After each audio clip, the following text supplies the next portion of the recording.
Hello friends, welcome to my channel Active Math. Today we are going to learn exercise 13 of class 8. आज हम पढ़ेंगे visualising solid shapes. देखिए, इसमें सबसे पहले आपको बताते हैं कि प्रिज्म और पिरामिड क्या होते हैं। देखिए,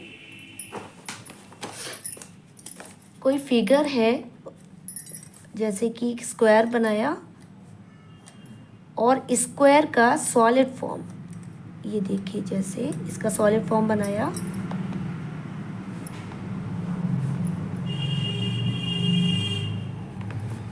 इसको आप क्यूब कहते हैं ना। तो देखिए, प्रिज्म क्या होता है कि किसी भी शेप का जो बेस होगा, बेस इसका क्या है, स्क्वायर, तो इसका जो ऊपर का फेस है वो भी स्क्वायर शेप में ही होगा। नीचे का बेस और ऊपर का जो फेस है वो सेम शेप का होगा। जैसे नीचे अगर स्क्वायर है तो ऊपर भी जो है शेप स्क्वायर होगा। तो देखिए, इसको हम लोग कहते हैं स्क्वायर प्रिज्म, ठीक है। इसको क्यूब बोलते हैं वैसे, और प्रिज्म अगर प्रिज्म के फॉर्म में कहेंगे तो इसको कहेंगे स्क्वायर प्रिज्म, ठीक है। अब इसमें देखिए एजेस क्या होती हैं। एजेस मीन्स जिससे टू फेसेस मिलते हैं, जहाँ पर देखिए जैसे ये एक फेस है और एक फेस ये है, ठीक है।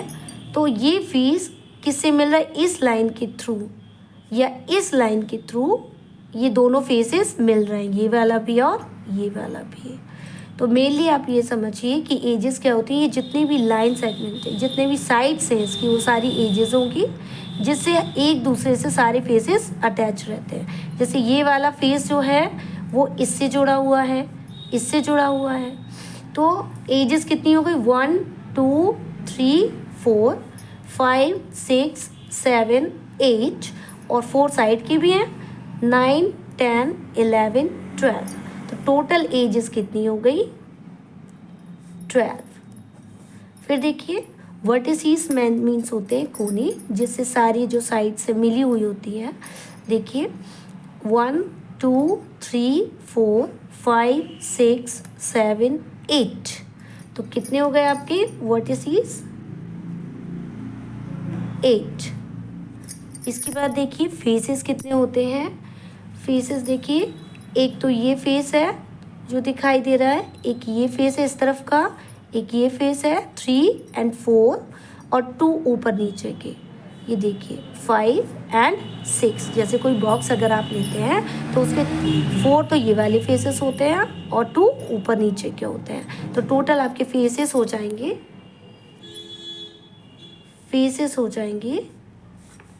6, ठीक है। इसी तरह से आप ये बनाया था हम लोगों ने स्क्वायर प्रिज्म। अब हम बना लेंगे यहाँ पर रेक्टेंगल प्रिज्म। रेक्टेंगुलर प्रिज्म देखिए, इसमें भी ऐसे ही हमारा जो बेस होगा वो रेक्टेंगल के फॉर्म में होगा, और जो ऊपर का फेस होगा वो भी एक रेक्टेंगल के फॉर्म में होगा, और इसका जो सॉलिड फॉर्म है वो कहलाएगा रेक्टेंगुलर प्रिज्म, ठीक है। इसमें भी देखिए कितने फेसेस हो गए, 1 2 3 4 5 और 6। तो इसमें भी फेसेस 6 हैं।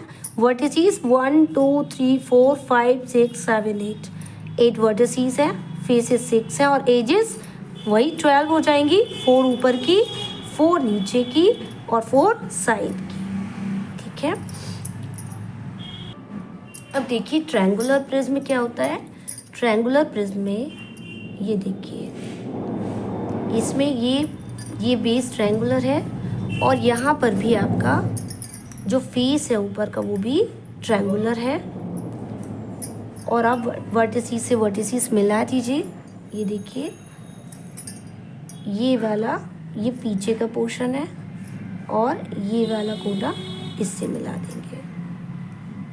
अब देखिए इसमें ट्रायंगुलर प्रिज्म में जो बेस है वही उसका ऊपर का फेस है। इसमें देखिए एजेस कितने होंगे, 1 2 3 4 5 6 7 8 और 9, एक ये पीछे वाला भी है, ठीक है। तो इसमें आपकी एजेस कितनी हो जाएंगी, 9 देखिए अब अगर बेस जो है ट्रायंगुलर है तो इसका एक फेस यहाँ का भी क्या हो जाएगा, एक फेस यहाँ, एक फेस इस तरफ और एक फेस इस तरफ। तो फेसेस काउंट करते हैं अब हम लोग। देखिए 3 साइड्स की जो वॉल्स या फेसेस हैं वो 3 यहाँ पर होंगे और 2 फेसेस ये होंगे। तो टोटल आपके फेसेस हो गए 5। ठीक है, इसके बाद देखिए अब आप बताइए वर्टिसेस कितने होंगे। 1 2 3 4 5 6। तो वर्टिसेस हो गए 6। क्लियर। अब इसमें देखिए 2 of its faces are triangular and 3 are rectangular. 2 face तो इसके ट्रायंगुलर होते हैं और बाकी के जो 3 फेसेस होते हैं, देखिए अब यहाँ बेस अगर ट्रायंगुलर है तो 3 वॉल्स होंगी इसकी या 3 फेस होंगे, जो यहाँ से एक वॉल, यहाँ से एक वॉल, यहाँ से और एक वॉल इस तरफ से। जैसे अगर ट्रायंगुलर शेप का कोई रूम बना हुआ है तो 3 वॉल्स भी होंगी उसकी, लेकिन ये जो वॉल्स होंगी वो कितनी रेक्टेंगुलर शेप में होंगी। बेस तो ट्रायंगुलर है लेकिन जो साइड के फेसेस हैं वो रेक्टेंगुलर होंगे। तो यानी कि 2 of its faces are triangular and 3 are rectangular. ठीक है, तो टोटल इसके 5 फेसेस हो गए। अब देखिए पेंटागोनल प्रिज्म ये कैसे बनाएंगे। देखिए एक यहाँ पे हमने पेंटागन बनाया, यहाँ पर भी बनाया 1 2 3 4 एंड 5। अब देखिए ये वाली साइड जो पीछे रहेगी इसको लाइट शेड से दिखा रहे हैं, पीछे का है। यहाँ पर देखिए इस कॉर्नर को इससे मिलाया, इस कॉर्नर को इससे मिलाया, इसको इससे मिलाया, इसको इससे मिलाया। अब ये देखिए आपका एक पेंटागोनल प्रिज्म बन गया। जैसा नीचे का बेस है वैसे ऊपर का फेस है। अब देखिए 1 2 3 4 5, 1 2 3 4 5, तो ये 10 एजेस तो ये हो गई और 1 2 3 4 5 ये हो गई। तो टोटल आपकी एजेस कितनी हो गई 15। तो एजेस हमारी हो जाएंगी 15। अब देखिए यहाँ पर जितने भी कोने या जो भी शेप है अगर उसके 5 कॉर्नर्स हैं तो 5 ही साइड भी होंगी, 5 फेसेस यहाँ पर भी होंगे और 2 फेसेस ये हो गए। तो हमारे फेसेस कितने हैं,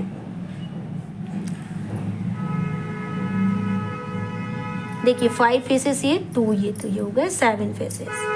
अब हमें बताने वर्टिसेस, तो 5 तो ये हैं कोने और 5 ये हैं, तो कितने हो गए 10 वर्टिसेस।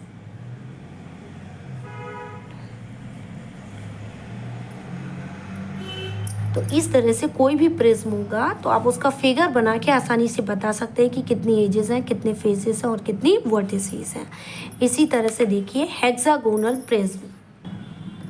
देखिए हेक्सागोनल प्रिज्म में 2 हेक्सागन बना लेंगे हम लोग, 1 2 3 4 5 6 और वर्टेक्स से वर्टेक्स। अब देखिए वर्टेक्स से वर्टेक्स मिला दीजिए। ये थोड़ा सा छोटा बन गया मेरा नीचे वाला बेस।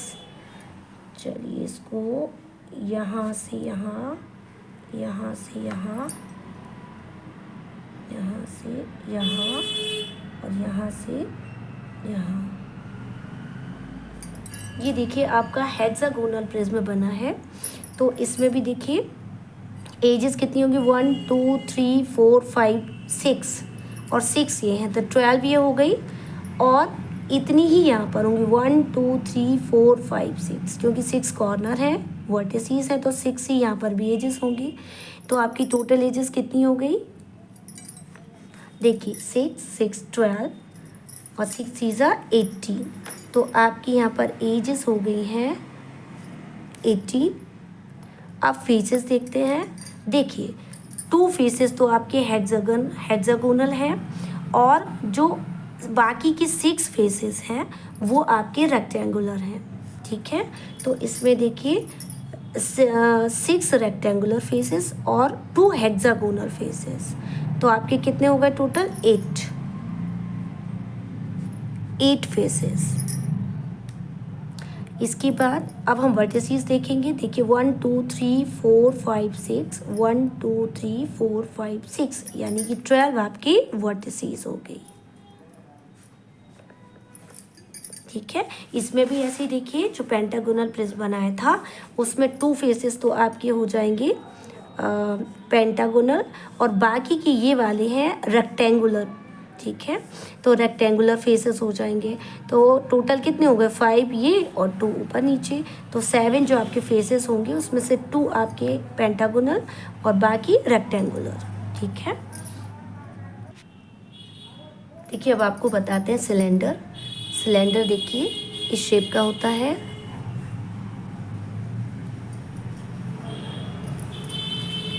अब इसमें देखिए आपको वर्टेक्स कहीं नज़र नहीं आ रही होगी, तो इसमें क्या वर्टेक्स नहीं होती है। वर्टेक्स क्या है इसमें, ज़ीरो वर्टेक्स कहीं भी नहीं होती, गोला नहीं होता है। इसमें 2 कर्व्ड एजेस होते हैं। ठीक है, और 3 फेसेस होते हैं। 3 फेसेस कैसे, ये तो इसके होते हैं 2 फ्लैट फेसेस, फ्लैट फेस, और ये भी आपका है फ्लैट फेस। ये आपकी जो एज है ये आपकी हो जाएगी कर्व्ड एज। तो 2 इसमें कर्व्ड एज होती है, कि ये और एक ये, लेकिन कर्व्ड होती है। तो एजेस हो जाएंगी 2 कर्व्ड एजेस। ठीक है, एक ये और एक ये। इसकी बात देखिए 3 फेसेस हो जाएंगे इसमें। कैसे, देखिए 2 तो है फ्लैट फेसेस और एक है कर्व्ड फेस, जो गोल है ये वाला एरिया। ठीक है, तो ये आपका कहलाएगा कर्व्ड फेस। कर्व्ड फेस, तो फेसेस आपके कितने हो जाएंगे 3, जिसमें देखिए 2 of 8 faces are flat faces, जैसे ये और ये, and 1 is the curved face. तो इसके टोटल फेस हो गए 3। ठीक है, आपने क्या पढ़ा, सिलेंडर में वर्टेक्स 0, कोई वर्टेक्स नहीं होती है। एजेस होती हैं 2 कर्व्ड एजेस, ये है, यहाँ पर लिख देती हूँ कर्व्ड एज, ये वाली और ये वाली, और एक 3 फेसेस हो गए, कर्व्ड एज 2 हो गए और वर्टेक्स 0 हो गई। ठीक है, अब आपको बताते हैं इसके बाद प्रिज्म। प्रिज्म हो गया, पिरामिड बताते हैं। पिरामिड देखिए क्या होता है, देखो जैसे कोई फिगर बनाया हमने, स्क्वायर, स्क्वायर बेस है इस फिगर का, और इसके जितने वर्टेक्स हैं वो एक कॉमन वर्टेक्स से जाके मिलेंगे, एक कॉमन वर्टेक्स से जाके मिल जाएंगे, तो ये कहलाएगा पिरामिड। ये देखिए, इसका बेस किसी भी तरह का हो सकता है, स्क्वायर भी, रेक्टेंगुलर भी, ट्रायंगुलर भी। ठीक है, पिरामिड का। तो इसकी जो मेन क्वालिटी वो क्या होगी कि बेस इसका कुछ भी होगा, लेकिन इसके सारे वर्टेक्स एक कॉमन वर्टेक्स से जाके मिल जाएंगे। तो अगर इसमें हम देखें, देखिए इसमें ये आपके पिरामिड्स दिए गए हैं। इसका बेस अगर ट्रायंगुलर है तो इसकी तीनों जो वर्टेक्स है वो एक कॉमन वर्टेक्स से जाके मिल जाएंगे, तो ये कहलाएगा ट्रायंगुलर पिरामिड। ये है स्क्वायर पिरामिड, इसमें जो बेस होगा वो स्क्वायर होगा और जो चारों वर्टेक्स है वो एक कॉमन वर्टेक्स से मिल जाएंगे। यहाँ रेक्टेंगुलर पिरामिड, इसका बेस क्या है, रेक्टेंगुलर है। पेंटागोनल पिरामिड, इसका बेस पेंटागोनल है। हेक्सागोनल, इसका बेस हेक्सागन के शेप में है। ये ऑक्टागोनल पिरामिड, इसका जो बेस है वो ऑक्टागन के फॉर्म में है, और इसकी जो सारी वर्टेक्स हैं वो एक कॉमन वर्टेक्स से जाकर मिल जाएंगी। तो इस तरह के पिरामिड्स होते हैं। इसी तरह से देखिए ट्रायंगुलर पिरामिड होगा तो बेस इसका ट्रायंगल शेप में होगा और इसकी सारी वर्टेक्स जो है एक कॉमन वर्टेक्स से जाकर मिल जाएंगे। तो ये हो जाएगा आपका ट्रायंगुलर पिरामिड। और ट्रायंगुलर पिरामिड को हम लोग रेगुलर टेट्राहेड्रॉन भी कहते हैं, रेगुलर टेट्राहेड्रॉन या ट्रायंगुलर पिरामिड। ठीक है। अब इसमें देखिए, अगर आपसे पूछा जाए वर्टिसीज कितनी है तो 1 2 3 एंड 4, तो वर्टिसीज हो जाएंगी 4। एजेस देखिए 1 2 3 4 5 6, एजेस हो जाएंगी 6। और फेसेस कितने हो जाएंगे देखिए 1 2 3, 3 फेस तो ये है और एक फेस नीचे वाला बेस वाला, तो फेसेस आपके कितने हो जाएंगे 4। तो इसी तरह से कोई भी शेप होगा उसमें बता सकते हैं कि वर्टिसेस कितनी है, एजेस कितनी है और फेसेस कितनी है। अब ये जैसे स्क्वायर पिरामिड था तो इसमें देखिए एजेस 4 तो नीचे है और 1 2 3 4 ही यहाँ पर भी है, तो 8 एजेस हो गई। वर्टिसेस 5 हो गई, 1 2 3 4 5, और फेसेस 4 फेसेस यहाँ और एक फेस नीचे, 5 फेसेस हो गए हैं। ठीक है। देखिए रेगुलर ऑक्टाहेड्रॉन क्या होता है, इसमें बेस आपका स्क्वायर होगा और 2 पिरामिड को जिसमें कि इक्विलेटरल ट्रायंगल शेप में होंगे सारी फेसेस, और उनको कंसाइड करके इसमें दोनों तरफ, इस बेस के दोनों तरफ लगा दिया जाता है, वो कहलाता है रेगुलर ऑक्टाहेड्रॉन। जैसे कि बेस आपका ये स्क्वायर है, इसमें देखिए एक हमने यहाँ पर बनाया आपका पिरामिड,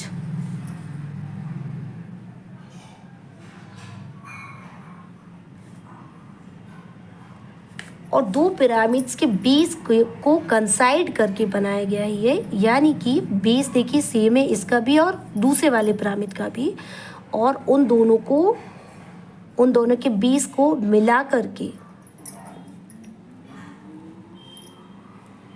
ये फिगर बनाया गया है। ठीक है, ये थोड़ा सा सही नहीं बना है फिगर, ये यहाँ पर देखिए इस तरह का फिगर हो जाएगा, ये देखिए। ठीक है, ये एक बेस है स्क्वायर शेप का और इसकी चारों जो वर्टिसेस है वो एक कॉमन वर्टिस से मिल रहे हैं, और नीचे भी ये जो चारे कॉर्नर्स हैं या वर्टिसेस है वो एक कॉमन वर्टिस से मिल रहे हैं। ठीक है, तो इसमें आप देख लीजिए कि ये जो बेस है आपका स्क्वायर है, तो इसमें एजेस ये तो 4 हो गई, और ये जैसे आपने यहाँ पर एक पिरामिड बनाया 1 2 3 एंड 4, तो देखिए 1 2 3 4 ये एजेस है और 4 ये एजेस है, तो ये कितनी हो गई 8, और इसकी भी सेम नीचे वाला जो पिरामिड है उसकी भी 1 2 3 4, तो 4 और 4 8 और 4 ये मिला लीजिए। ठीक है, तो हमें केवल इसमें ये बताना है कि देखिए 2 पिरामिड्स कंसाइड, 2 पिरामिड को मिलाकर we get a solid figure called regular octahedron. It has 8 congruent equilateral triangle और फेसेस। तो इसमें जो फेसेस हैं वो कितने होंगे देखिए, ये अगर एक पिरामिड है आपका तो उसके 4 फेसेस तो यहाँ पर है और 4 फेसेस नीचे हैं, 1 2 3 4, 1 2 3 4, तो 8 फेसेस हो जाएंगे। ठीक है, और कैसे होंगे देखिए, it has 8 congruent equilateral triangle और फेसेस, तो इसकी जो ये सारे जो फेसेस हैं ये इक्विलेटरल ट्रायंगल के शेप में है, तो फेसेस आपके टोटल 8 है इसमें, तो ये इसीलिए रेगुलर ऑक्टाहेड्रॉन कहलाता है। फिर से समझ लीजिए, फिगर अच्छा नहीं बना इसका। देखिए इसमें एक बेस होगा आपका स्क्वायर शेप का, और यहाँ पर यानी 2 पिरामिड्स को मिला दिया गया है जिनका बेस जो है वो स्क्वायर शेप में है, तो एक पिरामिड ये है और दूसरा पिरामिड भी इसके नीचे बना हुआ है, ये देखिए। तो टोटल 4 फेसेस यहाँ है, 4 फेसेस यहाँ है, इसलिए इसके टोटल फेसेस हो जाएंगे 8, इसीलिए कहलाता है रेगुलर ऑक्टाहेड्रॉन। ठीक है, और ये देखिए यहाँ पर भी बना हुआ है रेगुलर ऑक्टाहेड्रॉन, तो इसमें क्या, a regular octahedron has 6 vertices, 12 edges and 8 triangular faces. तो 6 वर्टिसेस कैसे देखिए, 1 2 3 4 5 एंड 6, तो 6 तो इसमें वर्टिसेस हो गए। फिर देखिए 12 एजेस हैं, 4 ये और 4 ये, तो ये कितने हो गए? 4 4 8 और 4 12 एजेस हो गए। और 8 ट्रायंगुलर फेसेस आपको बताया था, एक ये फेस, ये फेस, ये फेस, ये फेस, इसी तरह से 4 नीचे हैं, तो टोटल 8 ट्रायंगुलर फेसेस हो गए। तो ये कहलाता है रेगुलर ऑक्टाहेड्रॉन। आई होप आपको अच्छे से समझ में आया होगा। और ये देखिए sphere, a sphere has no vertex and no edges. Sphere मतलब एक सर्किल का फॉर्म, तो इसमें कोई भी वर्टेक्स नहीं होती है और एजेस भी नहीं होती है, केवल एक कर्व्ड फेस होता है। ये देखिए, a sphere is a circular solid, every point on the surface is at the same distance from the centre. Centre से सरफेस तक की दूरी सभी जगह से सेम होती है, वर्टेक्स नहीं होती, एजेस नहीं होती है, केवल इसमें कर्व्ड फेस होता है। और यहाँ देखिए, रेगुलर और इरेगुलर प्रिज्म। रेगुलर मीन्स जिनका कुछ फिक्स शेप होता है वो कहलाते हैं रेगुलर प्रिज्म, और जिनका फेस फिक्स्ड नहीं होता, irregular prism have a cross section with no well known shape, ये कहलाते हैं आपके इरेगुलर प्रिज्म। आई होप आपको अच्छे से समझ में आया होगा। Thank you very much.